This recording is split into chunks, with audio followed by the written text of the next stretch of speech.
You are now in the deep end of horror. And I will see the life run out of you. Hello, my children of the popcorn. Well, as you might guess, I'm here to talk about Vinegar Syndrome. I thought I'd pull out all my Vinegar Syndrome movies and do a collection video, or maybe a couple collection videos, depending on how long this runs. And of course I have my Vinegar Syndrome shirt. This one, Death Force and Vampire Hookers, is an oddity. It is the only DVD-only release that I own from Vinegar Syndrome. And, of course, I got it. I actually got it not for Vinegar Syndrome's work, but because John Carradine is in Vampire Hookers. And I collect John Carradine's films. Now, I do have to say a word or two about Vinegar Syndrome. I think they do incredible work. Their restoration work is just fantastic. Beats all the other boutique labels all to hell. They are just absolutely fantastic. And I have a subscription to them. I have a full year subscription, and the previous year I had a half year subscription. And I don't think I will ever not get a subscription, because I love watching all of their films. Their choices are really eclectic, but they are almost always, I don't know, 3/4 or maybe even 80 or 90% of them are films I've never seen before. And the films that I have seen are ones that I really want on Blu-ray. Like they finally released Fade to Black this past year, and I'd been waiting for a Blu-ray for that for forever. But I digress. You probably want to see some films. So here goes. I've got Death Force and Vampire Hookers. I've got Graduation Day, which is a classic slasher. And while we're at classic slashers, I've got Cutting Class. They, of course, do incredible slipcovers. Incredible slipcovers for all their films. And Cutting Class was one where they did a half dozen different slipcovers, each based on a different kill in the movie. And I did not pick this up at that time. Vinegar Syndrome is a pricier boutique label in that they have 2 sales a year, one in Memorial Day and one for Black Friday. And they have a few other minor sales throughout the year, but those are their 2 big sales. And they're not cheap. But and I hardly ever find them out in the wild. But I think their work is absolutely wonderful. And I get them just for the film restorations. But like I said, these are 2 classic slashers, so I would buy those regardless.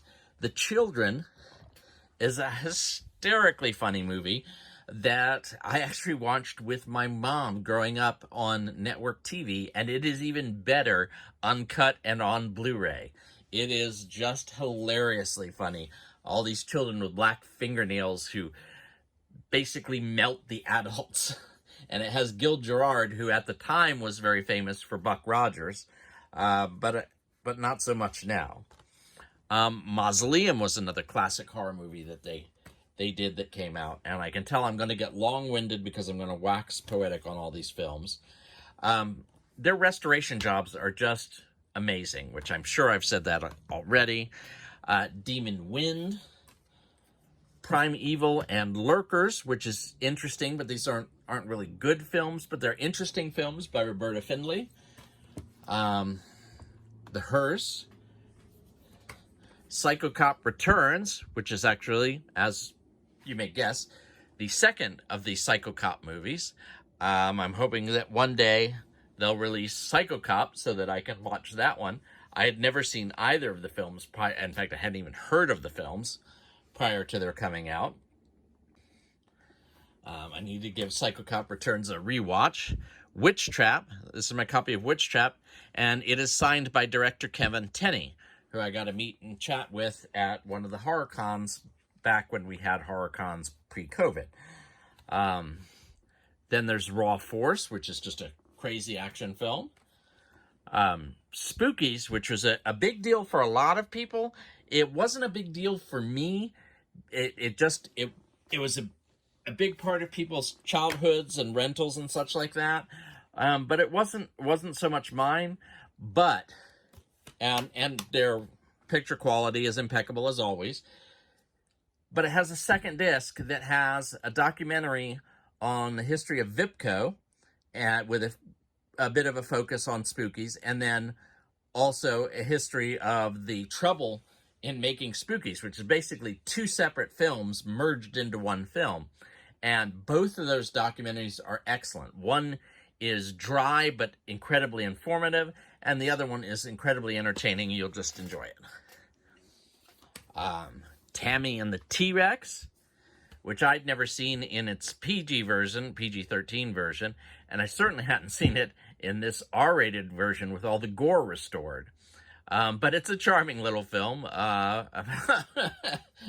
with Paul Walker and Denise Richards in very early roles, obviously. Splatter University is actually one of the few films that Vinegar Syndrome has put out where I was disappointed in the transfer, and I'm guessing they didn't have good enough material to work with, because it's obvious that their transfers are incredible.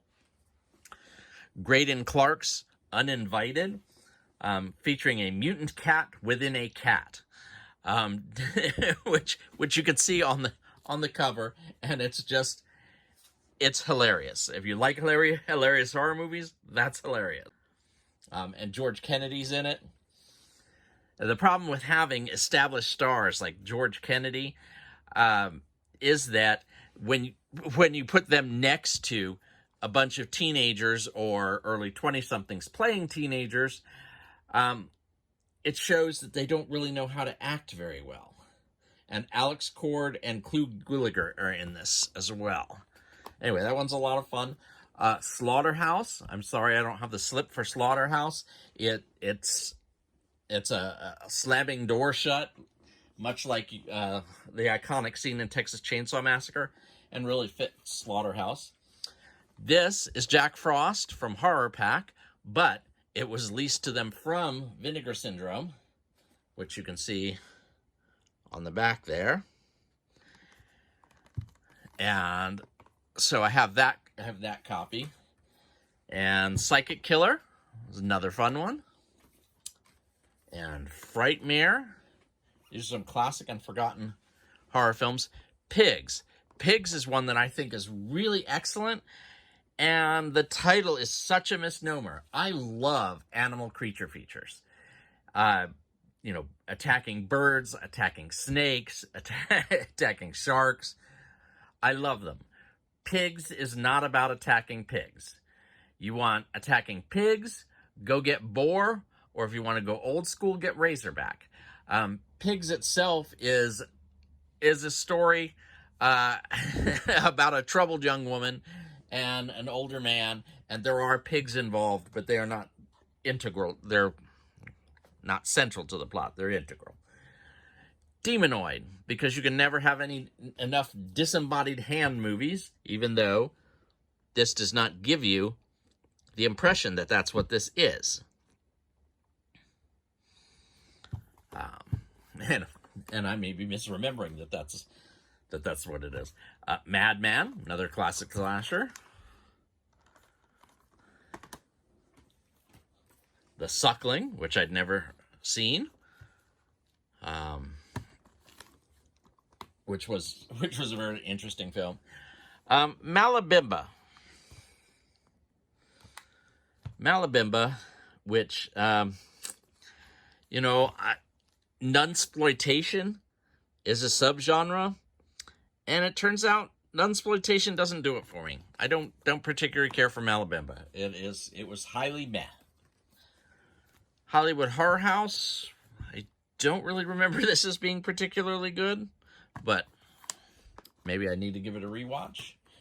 The Bees. I am, of course, a sucker for insects attacking. And, of course, this stars John Mark of Quality Saxon, who I love, and John Carradine. So, I love that film. This one I actually found used recently, The Killing Kind, which I had never seen. And it's a rather thoughtful, brooding study on the nurturing of a serial killer. That's a good way to put that. starring John Savage in a very early role. Oh, in his first starring role. And Ann Sothern as his mother. And it's a pretty darn interesting film. Not a whole lot happens in it, but it has a pretty good ending. There's Nothing Out There, one of the first meta horror movies, where you have a character who has previously watched horror movies and is in disbelief at all the stupid things that the other characters are doing.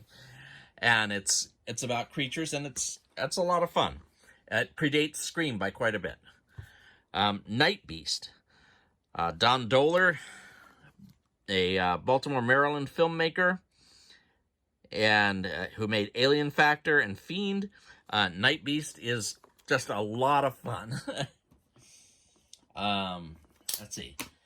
This one is hard to find. They did four Blu-ray sets of 5 films, 5 years, for films that they felt did not have the economic potential to receive single releases. So they released them on double Blu-ray sets.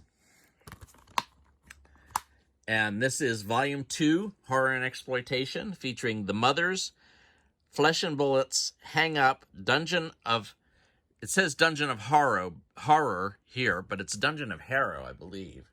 Yeah, it's Dungeon of Harrow. And Murder on the Emerald Seas. And I watched Dungeon of Harrow, which was interesting, and I tried to watch The Mothers, which was terrible. I couldn't get into it at all. So I understand why they consider this not really viable. Dungeon of Harrow, definitely an acquired taste. The Volume 1 was a series of X-rated films. I had that. But it turns out vintage porn doesn't really do much for me. So I sold it, and yes, of course, I sold it to someone for $69. And then they did number 3 and 4, one of which was a set of vintage porn as well, and all those have sold out. They did limited copies of those. Flesh-Eating Mothers.